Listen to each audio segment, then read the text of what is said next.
Maligayang pagdating sa isang mahalagang talakayan tungkol sa lumalaking papel ng Pilipinas sa seguridad ng rehiyon.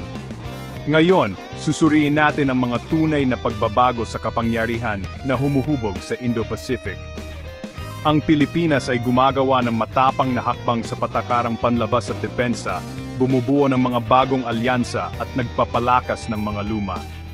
Sa South China Sea, iginigiit ng bansa ang soberanya nito at bumubuo ng isang kapani-paniwalang network ng pagpigil. Ang trilateral na dinamikong ito, Pilipinas, US at India, ay malaking pagbabago para sa seguridad ng rehiyon. Kinokontrol ng Pilipinas ang sarili nitong kapalaran bilang bahagi ng isang makapangyarihang network. Samahan kami habang sinisiyasat namin kung paano hinuhubog ng Pilipinas ang kinabukasan nito batay sa katotohanan. Ang Balikatan Exercises ang gulugod ng alyansa ng US-Pilipinas. Noong 2024, naabot ng Balikatan ang pinakamalaking sukat nito na may mahigit 6,700 tropa, 11,000 mula sa US at 5,000 mula sa Pilipinas. Higit pa sa simbolismo, tampok ang seguridad sa dagat, amphibious operations, at live fire training. Multilateral na ang Balikatan, may partisipasyon ng Australia at port na iba pang bansa. Sinusubukan at pinapabuti ng mga pagsasanay ang interoperability ng US at Pilipinas. Malinaw ang mensahe, handa ang US at Pilipinas na harapin ang mga hamon ng ika-21 siglo ng magkasama. Ang ebolusyon ng Balikatan ay sumasalamin sa seryosong seguridad sa rehiyon. Susunod, tingnan natin kung paano lumalawak ang alyansa sa lupa. Ang Enhanced Defense Cooperation Agreement o EDCA ay nagpalawak sa alyansa ng US-Pilipinas. Pinapayagan ng EDCA ang US na mag-rotate ng tropa at kagamitan sa siyam na base sa Pilipinas nang walang permanenteng base. Estratehikong matatagpuan ang mga site, 3 sa Hilaga, malapit sa Taiwan, at 1 malapit sa Spratly Islands. Mahigit 100 milyon ang namuhunan sa mga runway, imbakan ng gasolina at pabahay.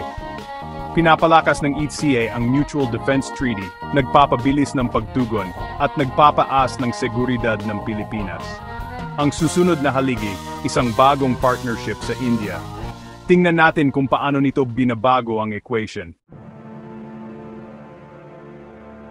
Ang partnership ng Pilipinas sa India ay nagmamarka ng isang bagong panahon sa depensa. Noong 2022, nilagdaan ng Pilipinas ang isang 375 milyong kasunduan para sa BrahMos Supersonic Cruise Missile, isa sa pinakamabilis sa mundo. Sa abot ng 290 kilometro at bilis na hanggang Mach 2.8, ang BrahMos ay isang nakakatakot na pagpigil.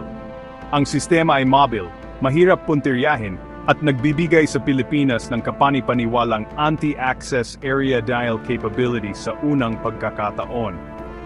Ang unang BrahMos units ay dumating noong Abril 2024, kasama ang Philippine Marine Corps na sinanay sa India upang paandarin ang mga ito. Ang pagkuha na ito ay isang malaking hakbang sa modernisasyon ng militar ng Pilipinas. Ang kasunduan ay nagpapahiwatig ng pagpapalalim ng mga estratehikong ugnayan sa pagitan ng Manila at New Delhi. Parehong bansa ang nagbabahagi ng mga alalahanin tungkol sa seguridad sa dagat at pagpapanatili ng internasyonal na batas. Para sa India, ito ay isang milestone bilang isang defense exporter. Para sa Pilipinas, pinag-iiba nito ang mga partnerships sa militar. Ang partnership ay binuo sa ibinahaging demokratikong halaga at isang pananaw para sa isang matatag na Indo-Pacific. Binabago ng BrahMos ang balanse sa West Philippine Sea. Ito ay isang malinaw na mensahe kayang ipagtanggol ng Pilipinas ang mga interes nito sa dagat gamit ang advanced na teknolohiya. Ito ay higit pa sa hardware, ito ay isang estratehikong pagbabago. Ang susunod na lohikal na hakbang, magkasamang pagkilos. Noong Hulyo 2023, nagsagawa ang mga barkong pandigma ng India at Pilipinas na magkasamang maniobra sa West Philippine Sea. na bumubuo ng tiwala at interoperability. Noong Abril 2024, nagsagawa ang Pilipinas, US, Japan at Australia ng unang quadrilateral naval exercise sa EEZ ng Pilipinas. Kasama sa mga pagsasanay na ito ang komunikasyon, taktikal na maniobra at magkasamang operasyon. Bagamat wala ang India sa partikular na pagsasanay na ito, ang mga naunang pagsasanay nito sa Pilipinas ay naghanda ng entablado para sa hinaharap na trilateral na kooperasyon. Ang ideya ng isang US-India-Pilipinas na balangkas ng seguridad ay nagkakaroon ng momentum. Maaring mga hulugan ito ng pagbabahagi ng impormasyon, magkasamang patrol, at mas komplikadong pagsasanay. Nakikita ng US ang India bilang isang mahalagang tagapagbigay ng seguridad. Nag-aalok ang Pilipinas ng estratehikong lokasyon at pangako. Magkasama, bumubuo sila ng isang makapangyarihang network. Ang trilateral na kooperasyon na ito ay nagpapadala ng isang nagkakaisang mensahe: ang seguridad ng South China Sea ay isang pandaigdigang alalahanin. Hindi lang ito tungkol sa isang bansa, ito ay isang koalisyon ng mga demokrasya. Ang pundasyon para sa mas malalim na pakikipagtulungan ay nakatakda. Ang mga numero ang nagsasabi ng kuwento.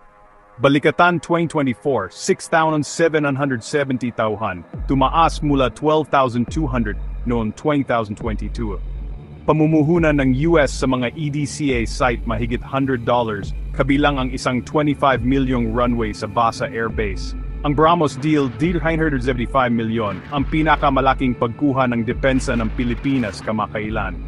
Ang 290 kilometrong abot ng misil ay sumasaklaw sa mga pangunahing lugar sa dagat na lumilikha ng isang protektibong bubble. Ang mga kamakailang naval drills ay nagtatampok ng mga modernong barkong pandigma mula sa Pilipinas, US, Australia at Japan. Mula noong 2015, nagbigay ang US ng mahigit 1.4 bilyon sa tulong pangseguridad sa Pilipinas. Kasama dito ang edukasyong militar, pagsasanay, at paglilipat ng kagamitan, tulad ng mga patrol vessel at surveillance drone. Ang mga pamumuhunan na ito ay direktang nagpapahusay sa mga kakayahan sa depensa ng Pilipinas. Ang mga numero ay sumasalamin sa lumalaking, nakikitang pangako sa seguridad ng Pilipinas. Hindi lang ito tungkol sa mga pangako, ito ay tungkol sa mga tunay na ari-arian at kahandaan. Ang alyansa ay nasusukat, nakikita at lumalakas. Ang mga katotohanan ito ay nagpapatibay sa pagiging seryoso ng bagong arkitektura ng seguridad. Ang mga pinuno mula sa Pilipinas, US at India ay nagkakaisa sa kanilang mensahe. Sa 2024 Washington Summit, idineklara ni Pangulong Marcos Jr., hindi natin isusuko ang 1 pulgada ng ating teritoryo. Ang mga partnership ay inilarawan bilang mahalaga para sa pagtatanggol sa soberanya, hindi bilang pagpukaw. Muling pinatunayan ng US ang matibay nitong pangako sa Mutual Defense Treaty. Anumang pag-atake sa mga puwersa ng Pilipinas sa South China Sea ay magpapalitaw ng tugon. Nagpahayag ang mga opisyal ng India ng matinding suporta para sa soberanya ng Pilipinas at isang malaya, bukas na Indo-Pacific. Ang mga pahayag na ito ay bumubuo ng isang nagkakaisang hanay sa mga demokratikong kapangyarihan. Malinaw ang mensahe sa mga potensyal na mananakop anumang hamon sa Pilipinas ay isang hamon sa isang koalisyon. Ang diplomatikong pagkakaisa na ito ay kasing halaga ng kagamitang militar. Pinipigilan nito ang agresyon at pinapanatili ang internasyonal na batas. Ang mga alyansa ay hindi lang militar, sila ay pampolitika at moral. Magkasama, pinapatibay nila ang isang kaayusan na nakabatay sa mga patakaran sa rehiyon. Ang mga alyansa na ito ay isang direktang tugon sa mga mapangahas na aksyon ng China sa West Philippine Sea. Ang paggamit ng sina ng Coast Guard at Maritime Militia upang manggulo sa mga barko ng Pilipinas ay nagpalala sa tensyon. Ang mga bagong alyansa ay nagpapataas ng halaga ng agresyon, ang mga puwersa ng US sa mga EDCA site, magkasamang patrol, at ang BrahMos system ay nagsisilbing pagpigil. Pinipigilan ng trilateral na balangkas ang Sina na ihiwalay ang Pilipinas sa diplomatikong paraan. Ngayon, Ang pagpuna sa Pilipinas ay pagpuna sa isang mas malawak na koalisyon. Ang multilateral na presyon na ito ay nagbabago sa pagtatalo bilang isang hamon sa internasyonal na pamantayan. Ang layunin ay hindi labanan kundi pagpigil at katatagan. Sa pamamagitan ng pagbuo ng kapani-paniwalang depensa at alyansa, nakakakuha ng leverage ang Pilipinas sa negosasyon. Ang estratehiya ay tungkol sa kapayapaan sa pamamagitan ng lakas. Ang kinabukasan ng rehiyon ay nakasalalay sa pagpapanatili ng internasyonal na batas. Ang Pilipinas ay mas mahusay na nakaposisyon ngayon upang protektahan ang mga interes nito.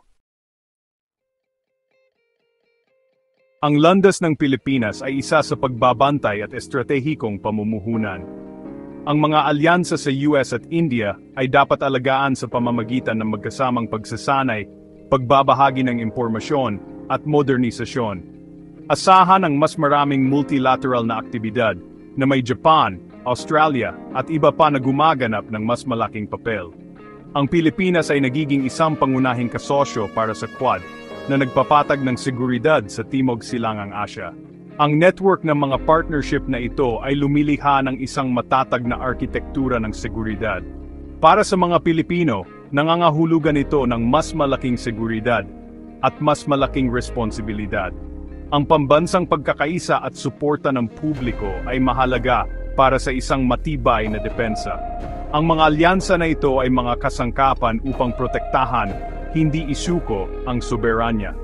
Ang panghuling layunin, siguruhin ang mga mapagkukunan, protektahan ang mga mangingisda, at siguruhin ang isang matatag na kinabukasan. Manatiling may kaalaman, manatiling kasangkot. Ang kuwentong ito ay isinusulat pa rin.